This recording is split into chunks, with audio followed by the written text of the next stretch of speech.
Assemble. Welcome back to Inkkery. Hope you're having a great day. I've got another off-meta unique deck for you today in a very underrepresented ink pairing, Amber Ruby. My friend Ross gave me the idea for this deck a couple of sets ago, but with the set 10 inclusions of cards like Rapunzel, Hercules, and most importantly Mowgli, I think it's in a really great position in the current meta to catch out those greedy Sapphire decks. Before we get started on this deck though, I wanted to let you all know I'm holding a vote on next week's deck video, and we're going to make it more meta next time, and it's between Blurple, Amber Emerald Circle of Life, or Sapphire Steel. So keep an eye out for that vote on the Inkkery community page or on your feed. Okay then, let's kick things off by talking about the core idea behind this deck.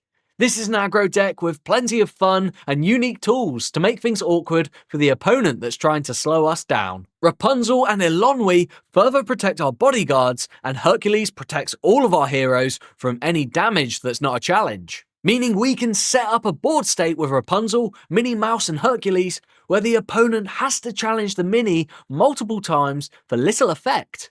And we're free to quest safely behind this setup with our two questers like Lilo, Diablo and Lady. One thing I do wish this deck could have is a 1-drop 2-quester like Daisy Duck. But after testing 24 uninkables, that was too high and needed to be lowered. But this deck is still fast enough to rush ahead in lore. Alright then, let's talk about the 1-cost characters now, starting with two of the most important cards in the deck, Aurora and Pluto. Both can be used to play characters for less ink. Aurora makes it so we can play a Tiana on 2, or a Eilonwy for free, or a Rapunzel for 1, letting us ink less cards from our hand and get cards on the board as quickly as possible.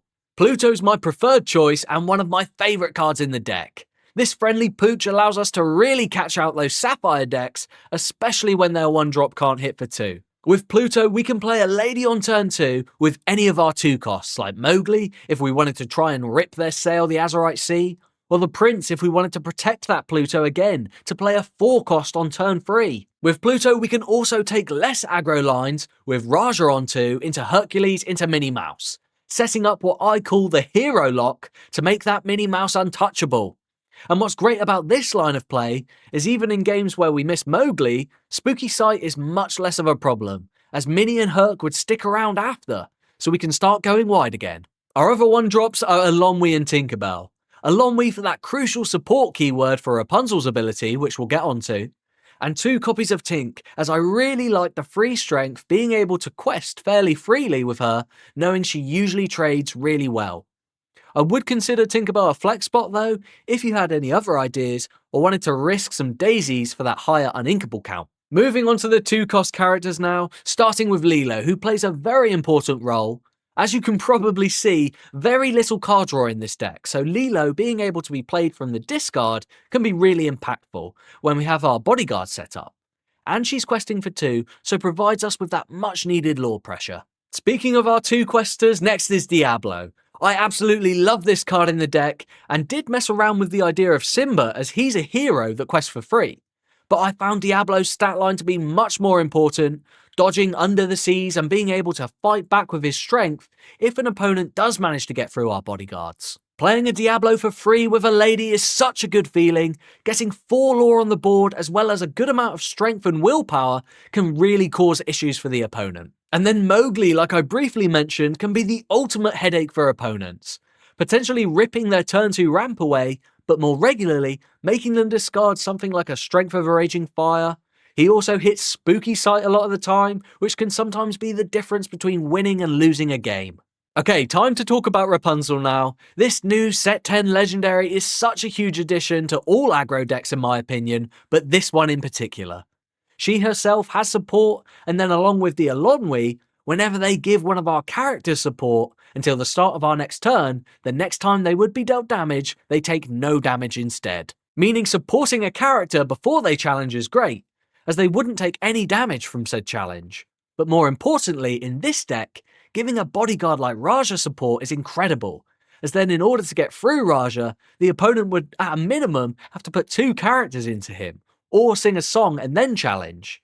Either way, Rapunzel makes our cards harder to deal with, and she helps protect our aggro pieces. And she's a princess for that Aurora synergy, and a hero for the Hercules synergy, so really is a brilliant card for this deck. And having these support cards makes our removal option, World's Greatest Criminal Mind, even better, as we can quest with the Eilonwy, for example, give support to an opposing character like Calhoun or Cheshire Cat with free strength, then the World's Greatest can banish that character.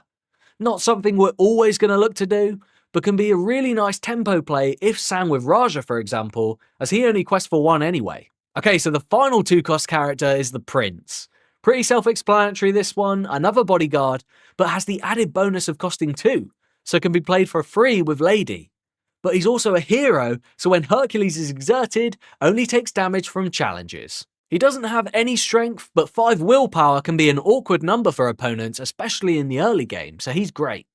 He's also a really good singer for our 2 copies of Be Our Guest, that can help filter out the 1-drops to make sure we're curving out with more impactful cards, like Tiana, Hercules or Minnie Mouse. Moving on to the free costs now, starting with Lady, who we've already spoken about a bit.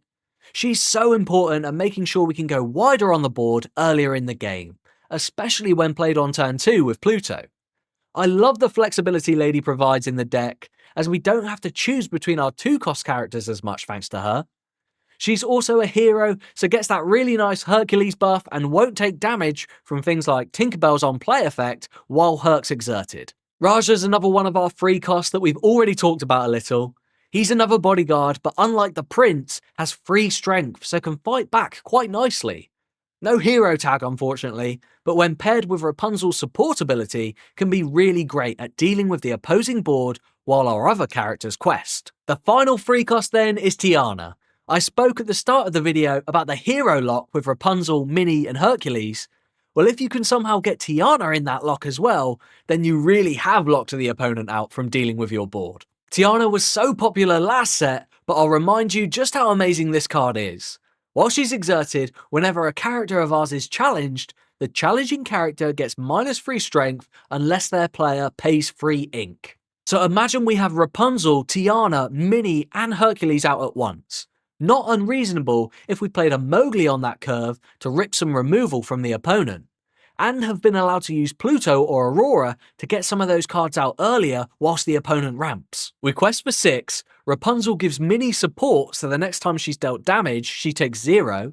The opponent can't play Strength or hurl his Thunderbolt to remove any of these characters thanks to Hercules' ability. While he's exerted, our heroes can't be dealt damage unless challenged. The opponent has to pay free ink to deal 0 damage to Minnie, then another 3 each time they challenge after. And for each 1 damage on Minnie, she gets +1 strength, so can end up hitting for 6 or 7 strength when she's finally dealt with. Yes, there's all sorts in the meta that counters this, like Under the Sea, Spooky Sight, Headless Horseman, or cards like You're Welcome or Mother Knows Best. But every deck has its weaknesses, and it actually makes the Amethyst Steel matchup pretty good for this deck, which is rare for aggro lists. So we can go under the Sapphire decks with the aggro lines of play, or we can set up these kinds of locks against the mid-range. Either way, this deck can hold its own and is a lot of fun to play, which is what it's all about. We do have one final card I almost forgot to mention though, and that's Darling Deer. Just a one-off, but Darling Deer can win games unexpectedly and really surprise opponents. When we play her, we give a chosen character +2 lore, which is really nice when it's the difference to get us over the line. And that's it for this one. I hope I managed to get across just how effective an aggro deck like this can be in the current meta. As always, Dreamborn link at the top of the description so you can go and try it out for yourself. And be sure to leave your thoughts and any changes you'd make down in the comments. Don't forget, next week's video is up for a vote, so make sure you go and vote for the deck you want to see. Thanks so much for watching, and I'll see you next time.